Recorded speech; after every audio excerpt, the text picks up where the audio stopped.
So hello friends, welcome back to my channel. How are you? I hope you all are good. I am a student of BSc Nursing in King George Medical University, Lucknow. आज के इस video में मैं आप लोगों के लिए vitamins के ऊपर कुछ क्वेश्चंस लेके आई हूँ. विटामिन जो है बहुत ही इंपॉर्टेंट टॉपिक होता है. इसमें आपका बायोलॉजी में भी पूछ सकता है, केमिस्ट्री में भी पूछ सकता है, जीके में भी पूछ सकता है और नर्सिंग एप्टीट्यूड में भी पूछने के चांसेस हैं. ये बहुत ही इंपॉर्टेंट है. इसको हमें पढ़ लेना चाहिए. ठीक है. Let's start the question. So question number 1 is liver damage is caused due to the overdose of which vitamin. मतलब कौन से विटामिन के ओवरडोज ज़्यादा लेने की वजह से लीवर डैमेज हो जाता है.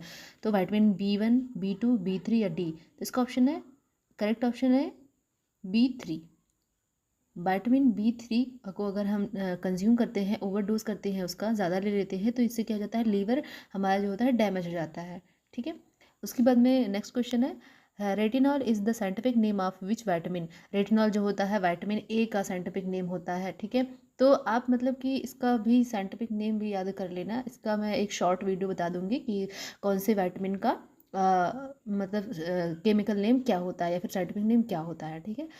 अब देखो, नेक्स्ट क्वेश्चन है, different type of the vitamins are. मतलब कि अलग अलग टाइप के वाइटमिन्स, कौन कौन से टाइप के वाइटमिन होते हैं. फैट सोल्यूबल होते हैं कि वाटर सोल्यूबल होते हैं कि बोथ ए एंड बी. तो बोथ ए एंड बी दोनों ही होते हैं. फैट सोल्यूबल और वाटर सोल्यूबल दोनों ही होते हैं.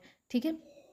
हाँ, अब हम नेक्स्ट मूव करते हैं. Niacin is the chemical name of which vitamin. ठीक है. नियासिन की बात कर रहा है. तो यहाँ पे विटामिन B3 दिया है, B1 दिया है, B2 दिया है और C भी दिया है. तो C तो नहीं होता है. तो यहाँ पे B2 और B3 भी नहीं होता है. Option number B1 is the correct answer, क्योंकि B1 का ही नेम जो होता है नियासिन होता है. ठीक है. और नेक्स्ट क्वेश्चन की बात करें तो vitamin C is present in. Vitamin C किस में प्रेजेंट होता है. टोमेटो में भी प्रेजेंट होता है, पपाया में भी प्रेजेंट होता है, गुआवा में भी प्रेजेंट होता है. तो all of the above is the correct answer. Okay. Next question is name the vitamin which are essential for the health of the brain. Brain के हेल्थ के लिए कौन सा विटामिन एसेंशियल होता है. तो vitamin B6, vitamin B9, vitamin B12 या फिर ऑल ऑफ द अबव. तो ऑल ऑफ द अबव सारे विटामिन बी जो होते हैं ब्रेन के लिए हमारे मतलब कि एसेंशियल होते हैं. जैसे कि विटामिन बी कॉम्प्लेक्स की गोलियाँ आती हैं, उसमें बी कॉम्प्लेक्स में सारे विटामिन बी रहते हैं. बी जो होता है B1 से लेकर के B12 तक रहता है. ठीक है. अब नेक्स्ट क्वेश्चन है, which of the following is the most essential nutrient for a woman during the initial stage of pregnancy to prevent birth defect.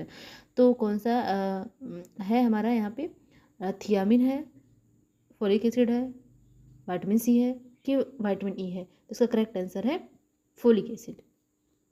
Next question is which of the following food sources has the highest level of vitamin C. कौन से food source में सबसे ज़्यादा vitamin C पाया जाता है. ठीक है. तो पार्सले में पाया जाता है, या फिर ब्रोकली में पाया जाता है, या फिर ब्लैक करेंट में पाया जाता है, या फिर ऑरेंज जूस में. तो सबसे ज़्यादा जो होता है विटामिन सी ब्लैक करेंट में पाया जाता है. इस वीडियो को आप दो तीन बार अगर देख लेंगे तो ये अपने आप ही याद हो जाएगा कौन सा विटामिन किस में मतलब पाया जाता है, इसके इंपॉर्टेंस कहाँ कहाँ है, ये सारी चीज़ें आपको पता चल जाएंगी. ठीक है. Then next question is which of the following vitamin helps in blood clotting. Blood clot के लिए कौन सा विटामिन हेल्प करता है. तो विटामिन, एक सेकेंड, लास्ट वाला क्वेश्चन. फोर्थ नंबर का है which of the following vitamin help in blood clotting. Blood clotting में कौन सा हेल्प करता है. तो विटामिन के जो होता है ये ब्लड क्लॉटिंग में हेल्प करता है. आप लोगों को, मैक्सिमम लोगों को पता होगा. Which is the leading cause of blindness in children world wide. Blindness का लीडिंग कॉज कौन सा होता है.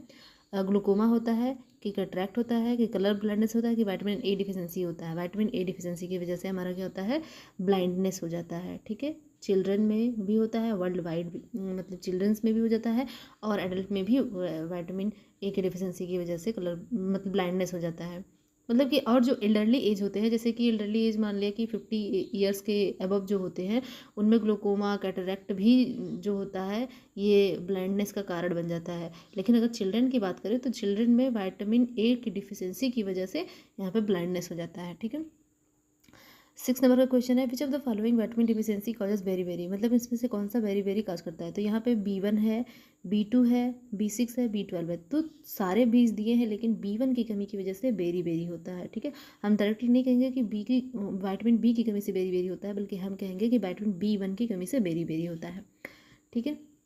Then next question is 7 number का क्वेश्चन है, who is most likely to develop scurvy. A vitamin C deficiency, मतलब किसको scurvy होने के चांसेस ज़्यादा हैं, ठीक है, जो कि विटामिन सी डिफिशिएंसी है। तो एक प्रेग्नेंट वुमेन को, कि एक माल नरिश्ड चाइल्ड को, कि एक लॉन्ग टाइम अल्कोहलिक को, या फिर डी नंबर का है a person with the eating disorder anorexia या फिर नर्वोशा। ठीक है, तो ये सी वाला ऑप्शन सही होगा। जो पर्सन बहुत लंबे टाइम से अल्कोहल पी रहा है, अल्कोहल कंज्यूम कर रहा है, उसको विटामिन सी डिफिशिएंसी होने की मतलब कि चांसेस हैं, यानी कि स्कर्वी होने के चांसेस हैं। ठीक है, उसके बाद में 8th नंबर का क्वेश्चन है which of the following vitamin functions as both hormone and visual pigment, मतलब हार्मोन और विजुअल पिगमेंट दोनों की तरह काम करता है। तो इसका ऑप्शन है thiamine, retinol, riboflavin, folic acid. तो इसका आंसर है रेटिनॉल। ठीक है, रेटिनॉल मैंने आपको बताया है ऊपर, किसका साइंटिफिक नेम होता है ये आप कमेंट करके बताना। Okay, which of the following nutrient deficiency causes megaloblastic anaemia, megaloblastic anaemia किस विटामिन्स की कमी की वजह से होता है? तो फोलिक एसिड जो होता है इसकी कमी की वजह से मेगालोब्लास्टिक एनीमिया होता है। फोलिक एसिड को हम विटामिन B9 भी बोलते हैं। ठीक है, विटामिन B9 फोलिक एसिड होता है। Then question number 10 is which of the following is a fat soluble vitamin. ठीक है, तो एक चीज़ मैं बता दे रही हूँ, विटामिन दो तरह का होता है, एक फैट सोल्यूबल होता है और एक वाटर सोल्यूबल होता है। ठीक है, एक वाटर सोल्यूबल होता है, तो इसका एक ट्रिक होता है। ठीक, एक सेकेंड, जो वाटर सोल्यूबल विटामिन होता है उसको हम WBC से याद करते हैं। ठीक है, WBC से याद करते हैं। इसमें क्या होता है कि W से क्या होता है, वाटर होता है, B vitamin B, C vitamin C, मतलब कि वाटर सोल्यूबल जो विटामिन होते हैं विटामिन B और C होते हैं। ठीक है, जबकि जितने भी विटामिन बचे वो सब क्या होते हैं, फैट सोल्यूबल होते हैं। ठीक है, अब फैट सोल्यूबल का भी एक निमोनिक होता है, जैसे डेका, जिसको हम क्या बोलते हैं, डेका। ठीक है, तो vitamin D, vitamin E, vitamin K, vitamin A, ये सब क्या होते हैं, ये फैट सोल्यूबल होते हैं, जबकि WBC जो होता है ये वाटर सोल्यूबल होता है। अगर आप सिर्फ और सिर्फ WBC याद करते हैं कि जो WBC यानी कि विटामिन B और C है वो वाटर सोल्यूबल है, तो बाकी सारे आपको याद हो जाएंगे, क्योंकि ये वाटर सोल्यूबल है तो जो बाकी बचा वो क्या है, फैट सोल्यूबल है। ठीक है, सो अब आगे बढ़ते हैं। नेक्स्ट क्वेश्चन है which of the following disease is caused by the deficiency of niacin. Niacin जो होता है उसकी डिफिशिएंसी की वजह से कौन सा डिजीज होता है, स्कर्वी होता है, रिकेट होता है, पिलग्रा होता है, कि परनीसियस अनीमिया। तो देखो यहाँ पे ये तीनों ऑप्शन नहीं होगा, बल्कि करेक्ट ऑप्शन है पिलग्रा। निएसिन जो होता है विटामिन B3 का नाम होता है, विटामिन B3 को हम निएसिन बोलते हैं और इसकी डिफिशिएंसी की वजह से पिलग्रा होता है। अब यही क्वेश्चन कई तरह से पूछ सकता है, घुमा फिरा के पूछ सकता है कि मतलब निएसिन किस विटामिन की कमी की वजह से होता है, तो विटामिन B3 की कमी की वजह से होता है। पेलेग्रा जो होता है मतलब कौन से किसकी डिफिशिएंसी की वजह से होता है, तो या तो पूछ लेगा कि निएसिन या फिर पूछ लेगा विटामिन B3। तो घुमा फिरा करके इसको कई तरह के क्वेश्चन पूछ सकता है, लेकिन क्वेश्चन वो एक ही है, तो इसमें कंफ्यूज नहीं होना है। हो सकता है कि उल्टे तरीके से क्वेश्चन पूछ ले, लेकिन तीनों मिला करके साइकिल एक ही है। ठीक है, अब नेक्स्ट मूव करते हैं। नेक्स्ट 12th नंबर का क्वेश्चन है which of the following vitamin serve as a hormone precursor.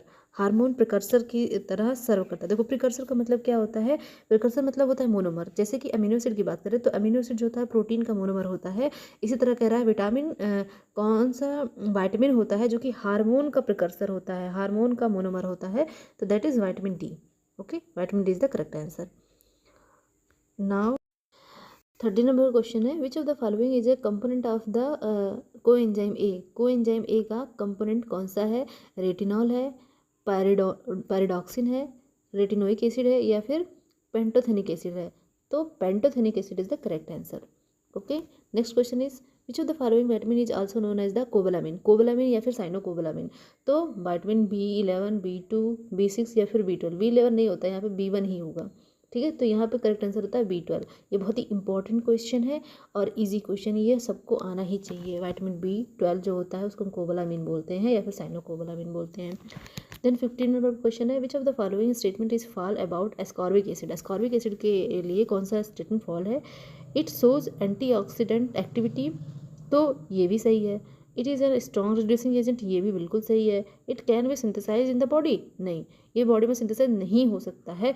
तो ऑप्शन नंबर कौन सा, ये वाला नहीं हो सकता है, तो यही वाला ऑप्शन हमारा जो करेक्ट होगा। तो डी वाला ऑप्शन भी गलत है, तो ये सब गलत है और option number C is the correct answer. Okay, so let's move ahead. Next is which of the following vitamin has a coenzyme function, मतलब कि कौन सा वाइटामिन जो होता है जिसके पास कोएंजाइम फंक्शन होता है। तो vitamin A B C D सबके पास होता है, यानी कि all of the above is the correct answer. उसके बाद में 17 नंबर का क्वेश्चन है which of the following food sources are the best source of the vitamin A. Vitamin A का बेस्ट सोर्स कौन सा होता है। तो ए है sweet potato, poultry, legumes. Legumes मतलब क्या होता है, जिसमें दाल होती हैं। पोल्ट्री मतलब होता है जिसमें चिकन वगैरह होता है, ठीक है। डेयरी प्रोडक्ट मतलब जिसमें दूध वगैरह होता है। तो ये सारे नहीं है, बल्कि इसमें क्या होता है, स्वीट पोटैटो जो होता है सबसे रिचेस्ट सोर्स होता है द वाइटामिन ए। उसके बाद में 18 नंबर का क्वेश्चन है which of the following is A water soluble vitamin. Water soluble vitamin में वही मैंने आप लोगों को बताया कि WBC से हम याद करेंगे तो वाइटामिन बी और सी जो होता है वाटर सॉल्युबल होता है। तो यहाँ पे वाइटामिन ए नंबर दिया है, vitamin B1, vitamin C, vitamin B2। तो all of the above is the correct answer. Okay, मतलब सारे के सारे सही हैं, तो all of the above is the correct answer. अब नेक्स्ट क्वेश्चन इज 19 नंबर का weakness in muscle and increase in the fragility of red blood cells is cause due to the, कौन से किसकी वजह से होता है ये, vitamin. So vitamin E is the correct answer. मतलब डिफिशिएंसी ऑफ वाइटामिन ई की वजह से हमारा मसल जो होता है वीक हो जाता है और इंक्रीज हो जाता है, मतलब कि जो फ्रेजिलिटी होती है रेड ब्लड सेल की वो इंक्रीज हो जाती है। तो vitamin E is the correct answer due to the deficiency of the vitamin E. Okay, then next question is which of the following is the scientific name of vitamin K. Vitamin K का scientific name क्या होता है। तो हम देखो ये यहाँ पे मैं एलिमिनेशन मेथड आपको बताती हूँ। जैसे एस्कॉर्बिक एसिड, एस्कॉर्बिक एसिड तो हमको पता है कि वाइटामिन सी को एस्कॉर्बिक एसिड बोलते हैं, तो ये तो नहीं होगा। टोकोफेरॉल भी हमको पता होता है कि ये वाइटामिन ई को बोलते हैं, ठीक है। कैल्सीफेरॉल एक होता है, टोकोफेरॉल होता है। कैल्सीफेरॉल वाइटामिन डी को बोलते हैं, वाइटामिन ई को टोकोफेरॉल बोलते हैं। और उसके बाद में पेंटाथोनिक एसिड हो गया। पेंटाथोनिक एसिड जो होता है इसको नहीं बोलते हैं, उसमें मतलब कि B5 जो होता है इसको बोलते हैं।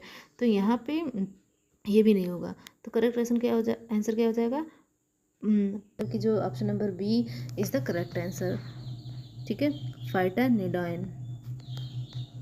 Thank you.